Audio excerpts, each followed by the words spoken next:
Hello, welcome সবাইকে NTV আয়োজিত career শোতে আপনাদের সবাইকে স্বাগতম। আমি মুস্তাকিম রয়েছে আপনাদের সঙ্গে। আজকের আইএলটিএস সিরিজে আমরা যে বিষয়টি নিয়ে ডিসকাস করব তা হচ্ছে স্পিকিং। স্পিকিং মূলত একটি হচ্ছে প্রোডাকশন স্কিলস এবং স্পিকিং এক্সাম কিন্তু একদম এক্স্যাক্টলি সেম ডেটে হতো না, কিন্তু এখন কম্পিউটার বেস আইএলটিএস বাংলাদেশে আসায় আপনার একটি স্পিকিং এক্সাম একদম সেম ডেটে হবে, অর্থাৎ যেদিন আপনার লিসেনিং রিডিং রাইটিং হবে তারপরে আপনার কিছুক্ষণ রেস্ট, তারপরে আপনার স্পিকিং এক্সামটি অনুষ্ঠিত হবে। সো স্পিকিং এক্সামটা বেসিকলি আমাদের দেশে কম্পিউটার বেসড হয়, অর্থাৎ হচ্ছে কম্পিউটারে জুমে একজন এক্সামিনার আপনাকে ফেস টু ফেস কি দিতে হয়, এক্সাম দিতে হয়। এবং এই স্পিকিং এক্সামটিতে কিন্তু আপনাকে যথারীতি একটা পেপার এবং পেন্সিল সাইডে দেওয়া হয়। যদি আপনার নোট টেক করতে হয় তাহলে আপনাকে নোট টেক করতে হবে। এবং স্পিকিং এক্সামের একটি নিয়ম হচ্ছে কি, সেটা হচ্ছে যদি আপনি কখনো শুনতে না পান তাহলে আপনি হ্যান্ড রেজ করবেন। তখন এক্সামিনার আপনাকে বলবেন সে হচ্ছিল ইয়েস, তিনি শুনতে পাচ্ছেন না বা আপনি শুনতে পাচ্ছেন না, তখন আপনাকে কল করতে হবে আপনাদের ইনভিজিলেটরকে। তখন ইনভিজিলেটর এসে দেখবে যে আপনার কম্পিউটারের সমস্যা হয়েছে কিনা, তখন আবার আপনাকে স্পিকিং এক্সামটি আরেকবার অনুষ্ঠিত হবে। এবং আমি মনে করি এটা একটা অ্যাডভান্টেজ, কারণ আপনি স্পিকিং টেস্টে যদি আপনার কোনো ধরনের নেটওয়ার্কের কোনো সমস্যা তৈরি হয় তাহলে কিন্তু স্পিকিং টেস্টটি আপনি আরেকবার দিতে পারবেন। সো লেটস গো, আমরা এটা হচ্ছে স্পিকিং কিভাবে আপনি প্রিপারেশন নিতে পারেন, এর ফরম্যাটটা কি সেটা নিয়ে আমরা আজকের এই এপিসোডে ডিসকাস করব। আজকে এই এপিসোডে আমাদের টার্গেট হচ্ছে ফরম্যাট, অর্থাৎ স্পিকিং এক্সামে আসলে বেসিকলি কি কি অ্যাক্স করা হয় সে বিষয়ে আমরা ডিসকাস করব। চলুন দেখে আসি স্পিকিং টেস্টে বেসিকলি তিনটি পার্ট রয়েছে, speaking part 1, part 2 and part 3। কি রয়েছে আমাদের পার্ট 1 এ? আইএলটিএস স্পিকিং পার্ট 1 বেসিক্যালি এই পার্টে আমরা ক্যান্ডিডেটটা খুবই নার্ভাস থাকি, কিন্তু আমরা যদি একটু ফরম্যাটটা জানি বা এখানে আমাদের কোন ধরনের কোশ্চেন আস্ক করা হয় সেটা যদি জানি, তাহলে কিন্তু আপনি আইএলটিএস স্পিকিং পার্ট 1 খুব তাড়াতাড়ি এবং খুব কনফিডেন্টলি অ্যান্সার করতে পারবেন।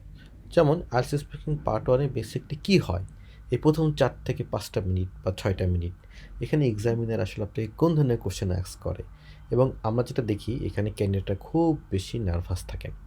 So let's go, the 5 minutes warm আপের এই রোড ম্যাপটা কেমন হয়, 4 থেকে 5 মিনিটের একটা রোড ম্যাপ। রোড ম্যাপটা খুবই ইজি, কিন্তু আমরা না জানার কারণে অনেক সময় নার্ভাস হয়ে পড়ি। সি, আমাদের এখানে রোড ম্যাপে প্রথমে স্টেপ 1-এ আপনাকে ইন্ট্রোডাক্টরি কিছু কোশ্চেন্স করা হবে, মানে warm up questions. Do you have the passport, can I see your identification please, okay, what's her name, this one actually step 1 introduction.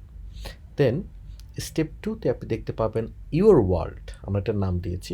So your world means আপনাকে আপনার familiar topic নিয়ে কিছু questions ask করা হবে। Say for example work, studies or home town. মনে রাখবেন, আপনাকে যদি ওয়ার্ক নিয়ে প্রশ্ন করা হয় তাহলে স্টাডি নিয়ে প্রশ্ন করা হবে না, স্টাডি নিয়ে কোয়েশ্চেন্স করলে আবার হোম টাউন নিয়ে কোয়েশ্চেন্স করা হবে না। সো এই 3টি টপিকের মোটামুটি যে কোনো একটি আপনাকে আস্ক করা হবে। এবং স্টেপ 3 এবং স্টেপ 4-এ দুটো আনফ্যামিলিয়ার টপিক আপনাকে আস্ক করা হবে। যদি আপনি লাকি হন তাহলে অবশ্যই একটি কমন পড়ে যেতে পারে। স্টেপ 3 হচ্ছে যে এক্সামিনার একটা স্পেসিফিক টপিক আপনাকে ইন্ট্রোডিউস করবেন। সে ফর এক্সাম্পল হবিস, ফ্যামিলি কিংবা শুজ কিংবা মিউজিক কিংবা মুভি। এবং তারপরে এক্সামিনার মুভ অন করে স্টেপ 4-এ যাবেন, যেখানে এক্সামিনার আরেকটি ফাইনাল স্পেসিফিক টপিক আপনাকে জিজ্ঞেস করবেন, like travel, sports, food or something else like this. এইভাবে স্পিকিং পার্ট 1-এ আপনার বেসিকলি 4টা ধাপ থাকবে। প্রথম ধাপটি হচ্ছে ওয়ার্ম আপ বা ইন্ট্রোডাকশন। স্টেপ 2-তে হচ্ছে আপনার ইউর ওয়ার্ল্ড, অর্থাৎ মাত্র 3টি টপিক রয়েছে এখানে, ওয়ার্ক, স্টাডি এবং হোম টাউন। যে কোনো একটি টপিক নিয়ে আপনি কোশ্চেন আস্ক করা হবে, যে কোনো একটা আনফ্যামিলিয়ার টপিক। এবং স্টেপ 4-এ আরেকটা আনফ্যামিলিয়ার টপিক আপনাকে এখানে আস্ক করা হবে। এটি হচ্ছে রোড ম্যাপ ফর পার্ট 1-এর।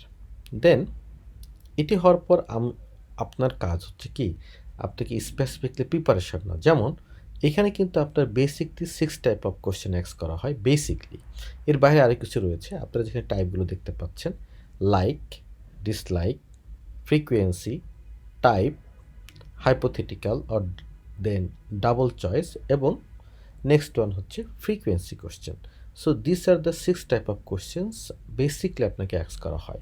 এর বাইরে আরও কিছু কোশ্চেন টাইপ রয়েছে, যেমন ইয়েস নো কোশ্চেন টাইপও আপনাকে জিজ্ঞেস করা হতে পারে। চলুন আমরা প্রথমে দেখে আসি লাইক। যেমন যদি এটা মিউজিক হয় তাহলে কোশ্চেন আসতে পারে এভাবে, ডু ইউ লাইক মিউজিক আর what type of music do you like. যদি এটা ফুড হয়, okay, what type of food do you like. যদি এটা মুভি হয়, হতে পারে what type of movie do you like or dislike, what type of movie you don't like. Okay, is there anything that you don't like about music? These are the like and dislike type of questions. Then you will also be asked some question about frequency. Say for example, how often do you go to the gym, or how often do you go to the museum? Like this frequency ask করা হতে পারে। দেন আপনাকে double choice ask করা হতে পারে, would you prefer to live in a city or in the countryside, do you prefer reading books or watching movies, অর্থাৎ আপনাকে দুটো পছন্দ দিতে পারে।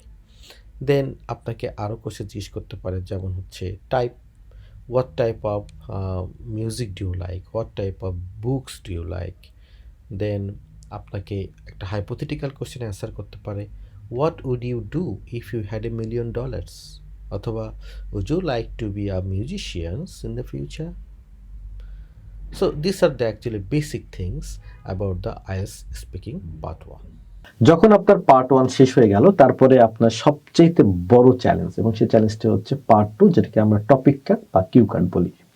এবং এই কিউ কার্ডে আপনি কিভাবে প্রিপেয়ার্ড হবেন, কিভাবে স্পিচ ডেলিভারি করবেন, এর উপর ডিপেন্ড করছে আপনার IELTS score. Basically cue card is very very important, এবং কিউ কার্ডে যে 1 মিনিট সময় দেওয়া হয় নোট টেকিং করতে, সেটাও কিন্তু খুবই ইম্পর্টেন্ট। ওকে, চলুন দেখে আসি আমাদের পার্ট 2 ফরম্যাটটি।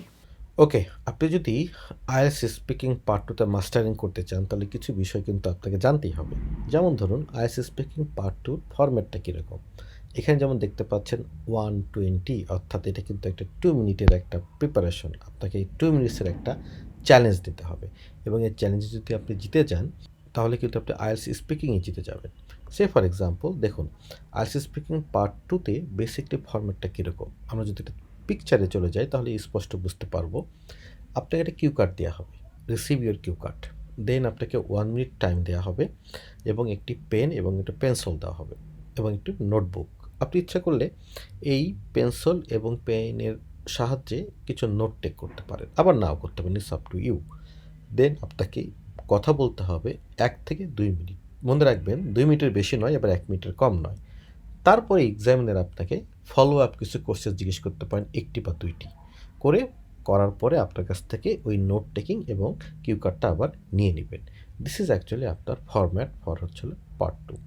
তো পার্ট 2 প্রিপারেশনে যদি বলি আমরা, স্ট্র্যাটেজি কী হতে পারে, দ্য মোস্ট ইম্পর্টেন্ট মিনিট কিন্তু এই 60 সেকেন্ডস অর 120 সেকেন্ডস। আমি কেন শুরুতে 60 সেকেন্ডকে খুবই ইম্পর্টেন্ট বলছি, দেখেন একটা নোট দেওয়ার উদ্দেশ্য কী, তারা চাচ্ছে আপনি যেন একটা অর্গানাইজ স্পিচ করেন। এই স্পিচটা যদি আপনি না দিতে পারেন, নোট টেকিং যদি আপনার ভালো না হয়, তাহলে কিন্তু আপনি কখনোই এখানে ভালো স্কোর পাবেন না।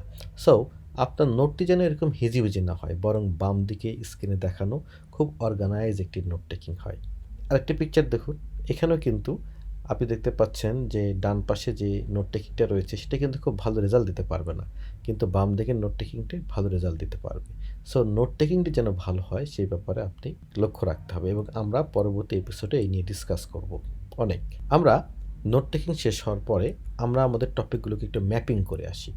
যখন আমরা প্রিপেয়ার করব, নিজেকে প্রিপারেশন নেব বাসায় বসে, তখন আমরা বেসিকলি কিছু টপিকের উপর প্রিপারেশন নেব।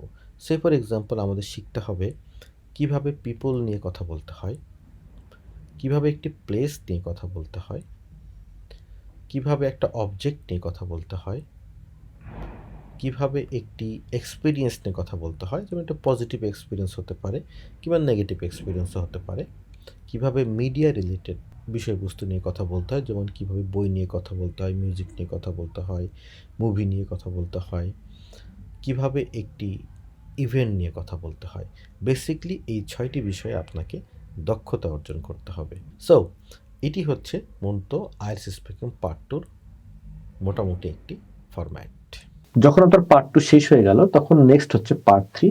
পার্ট 3তে কিন্তু আপনার অলরেডি এক্সাম স্কোর ডিসাইডেড হয়ে গেছে। এখন এক্সামিনার আপনাকে 0.5 বেশি দিতে চান। এখন আমরা একটু যুদ্ধ করব এই 0.5 ছিনিয়ে নিতে এক্সামিনারের কাছ থেকে। এক্সামিনার যদি মনে করেন না আপনার স্কোর আসলে 6 থেকে 6 এর মধ্যে, এক্সামিনার আপনাকে বেশি কোশ্চেন আস্ক করবে না পার্ট 3তে। সো লেটস সি, দেখে আসি আমরা পার্ট 3 এর ফরম্যাটটি। 3 হচ্ছে আপনার লাস্ট চ্যালেঞ্জ আপনার আইএলটিএস স্পিকিং এক্সামে। মনে রাখবেন এইখানে কিন্তু এক্সামিনার অলরেডি ডিসাইড করে ফেলেছেন যে আপনার স্কোর কত হতে পারে। যেমন আপনার স্কোর যদি 6 হয়, এক্সামিনার আপনাকে 6.5 অর 7 দেওয়ার ট্রাই করবেন ম্যাক্সিমাম, অর্থাৎ পার্ট 3 হচ্ছে 0.5 খেলা। ডিপেন্ড করে এক্সামিনার আপনাকে বিভিন্ন ধরনের কোশ্চেন আস্ক করে। চলেন পার্ট 3 তে আপনি কোন কোন ধরনের কোশ্চেন আস্ক করতে পারে সেই বিষয়ে আমরা একটা ধারণা নিয়ে আসি। পার্ট 2 থেকে যদি আপনার টপিক হয় বুক, তাহলে বুক রিলেটেড কিছু জেনারেল কোশ্চেন আপনাকে আস্ক করবে। আবার ঠিক একইভাবে যদি আপনার টপিক হয় মিল, তাহলে আপনাকে ফুড রিলেটেড কিছু কোশ্চেস আপনাকে আস্ক করা হবে। কিন্তু সে টাইপগুলো কি? অনেকেই বলেন যে এগুলো টাইপ না, ইয়েস আছে। প্রথম টাইপ হচ্ছে ওপিনিয়ন এবং লজিক। সে ফর এক্সাম্পল, আপনাকে এক্সামিনার আস্ক করতে পারে, do you think children should be given homework? আপনি কি মনে করেন চিলড্রেনদেরকে হোমওয়ার্ক দেওয়া উচিত? এই বিষয়ে আপনার ফ্রিলি ওপিনিয়ন দিতে হবে। দেন নেক্সট ওয়ান হচ্ছে ইভ্যালুয়েটিং। কেমন ইভ্যালুয়েশন? একজন অলরেডি ওপিনিয়ন দিয়েছেন, তার উপরে বেস করে আপনার ওপিনিয়নটা কী। Say for example, do you agree that homework is really important for children? মানে হোমওয়ার্ক চিলড্রেনদেরকে দেওয়া উচিত, তা একজন ওপিনিয়ন দিয়েছেন, আপনি এখন এর সাথে অ্যাগ্রি করেন নাকি ডিসঅ্যাগ্রি করেন। So this is actually evaluating information. Then আপনার টপিক আসতে পারে কজ ইফেক্ট সলিউশনের উপরে, what are the causes of traffic jam, effect কী, কিংবা কীভাবে আমরা এই প্রবলেমটা সলভ করতে পারি। এটা হচ্ছে টাইপ নম্বর 2 এবং 3। পার্ট নম্বর 3তে যেটা টপিক আসতে পারে সেটা হচ্ছে পার্সপেক্টিভ। পার্সপেক্টিভ কেমন? যেমন হচ্ছে do men and woman have the same attitudes toward shopping, or something else like this. Then আরেক টাইপের কোয়েশ্চেন আপনাকে অ্যাস্ক করা হতে পারে, সেটাকে explaining others opinion. Why some people think space research is a waste of money? মানে অন্য মানুষরা এই ওপিনিয়নটা দিয়েছেন, কিন্তু কেন তারা এই ওপিনিয়নটি বলছেন, এটাকে আপনাকে এক্সপ্লেন করতে হতে পারে। দেন নেক্সট যে কোর্সেস টাইপটি রয়েছে সেটি হচ্ছে অ্যাটিটিউড অথবা জেনারেলাইজেশন। সেটা মেন উমেনদের হতে পারে কিংবা বিভিন্ন এজ গ্রুপদের হতে পারে। Say for example, do men like the same type of books as like women, like this. অথবা আরেক টাইপের কোশ্চেন রয়েছে, সেটিকে আমরা বলি টাইম অ্যান্ড ট্রেন্ড, যেখানে পাস্ট প্রেজেন্ট ফিউচার নিয়ে আপনাকে জিজ্ঞেস করা হতে পারে। Say for example, change over time, how music has been change over the years. মানে মিউজিক কীভাবে পরিবর্তন হয়েছে, এখানে আপনাকে পাস্ট টেন্স এবং প্রেজেন্ট টেন্স এটা কম্প্যারিজন আমরা আশা করতে পারি। দেন আপনার আরেকটি প্রশ্ন হতে পারে, সেটিকে আমরা বলি স্পেকুলেশন, যেখানে আপনাকে বলা হতে পারে কিভাবে রেস্টুরেন্ট চেঞ্জ হবে ইন দ্য ফিউচার, অর্থাৎ ফিউচার রিলেটেড আপনাকে কোশ্চেন আস্ক করা হতে পারে। আবার শেষ যে টাইপটি রয়েছে সেটা হচ্ছে কম্পেয়ার এবং contrast. What is the difference between email and letter? So part 3 কিন্তু নির্দিষ্ট কিছু টাইপ রয়েছে। কাজে আমরা যারা আইএলটিএস প্রিপারেশন নিচ্ছি তারা আজকে আমরা শুধু ফরম্যাট জানলাম, এবং এই ফরম্যাটটাকে বেস করে আমরা প্রিপারেশন নেব পরবর্তী এপিসোডগুলোতে। সো এই হচ্ছে আপনার স্পিকিং ফরম্যাট। আমি এই এপিসোডটিতে আপনাদেরকে যে জিনিসটি দেখিয়ে এসেছি সেটি হচ্ছে কোশ্চেন্স টাইপ। শুধুমাত্র ফরম্যাট নয়, কোন পার্টে কোন ধরনের কোশ্চেন আপনাকে জিজ্ঞেস করা হবে বা আস্ক করা হবে সেই বিষয়ে আমি আপনাকে পরিপূর্ণ ধারণা দিয়েছি।